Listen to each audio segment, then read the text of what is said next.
A estrutura de pensamento é o sujeito? Como que pode ser concebido isso?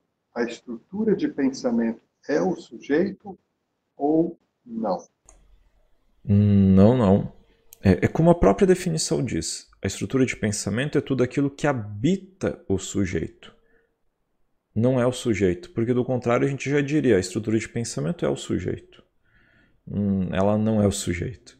Ela é aquilo que habita nela.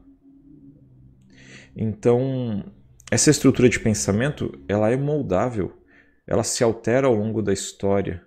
Ela é construída. Há conteúdos que ora habitam em mim e ora não habitam. Há sujeitos que se você pegar a história deles, você vai ver que há períodos de vida, que nós chamamos de dados divisórios. Há períodos na vida dele em que ele possui, por exemplo, conteúdos de um determinado tópico que são muito fortes, e quando ele chega em outra época de vida, isso se altera. Então, tu vai ver que às vezes, até os 12, 13 anos, as emoções eram muito fortes. Depois dos 13 anos, começou uma sensorialidade muito forte. Depois, hoje na vida adulta, há buscas muito fortes. E aqueles conteúdos já não mais habitam no sujeito.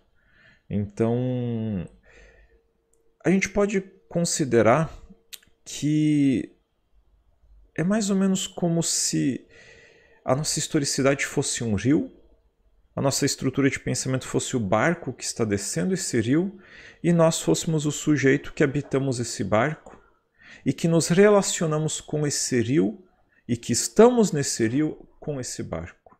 A estrutura de pensamento, ela é o ferramental através do qual eu existo neste mundo, por assim se dizer. Veja, eu não estou dizendo que o eu possui uma conotação espiritualista, Everaldo. Eu só estou dizendo que o eu, o sujeito, não é a sua estrutura.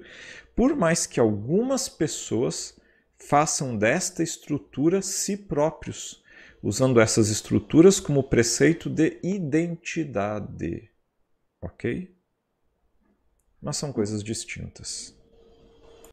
Se identificam com alguns dos tópicos, se identificam, vamos dizer assim, numa proporção grande, que acreditam que sejam a própria estrutura ou este tópico desta estrutura. Seria mais ou menos por aí que poderíamos olhar, Elas Gilberto? fazem da sua estrutura elas próprias. É uma perspectiva de olhar.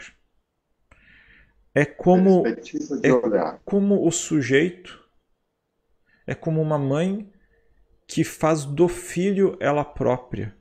E eu vou lá e eu cutuco o filho dela, e quem sente mais dor não é o filho, é ela. Porque naquele momento o filho é mais parte dela do que ela própria. Então ela está fazendo naquele momento do filho ela própria. Entendeu? É nessa perspectiva. Alguns fazem isto, por exemplo, com as suas crenças. Alguns fazem isso, por exemplo, com certos aspectos do mundo. Você nunca viu uma pessoa ela sofrendo mais porque o caro foi arranhado do que porque ela está arranhada?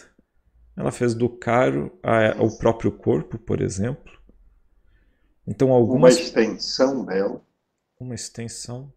Só que eu não gosto do termo extensão porque parece que ela é uma coisa e aquilo é outra. Lembra, a IP é o que habita o sujeito. A É uma IP, ela coisa não só. tem um limite. Não é que há a IP do sujeito e há coisas adicionadas a essa IP. Não há isso. A IP é tudo aquilo que habita nele. Se naquele momento o filho habita aquela estrutura, ele é parte desta estrutura. Num princípio de corporeidade, por exemplo. Então, Entendi. é tudo aquilo que habita o sujeito. E alguns fazem da sua estrutura, alguns fazem das suas crenças, dos seus valores, eles próprios. Eles dizem: Isso aqui sou eu. O dia que esse sonho morrer, eu morro. O dia que essa igreja morrer, eu morro. Eu estou ligado a isto. Eles usam isso como princípio de identidade.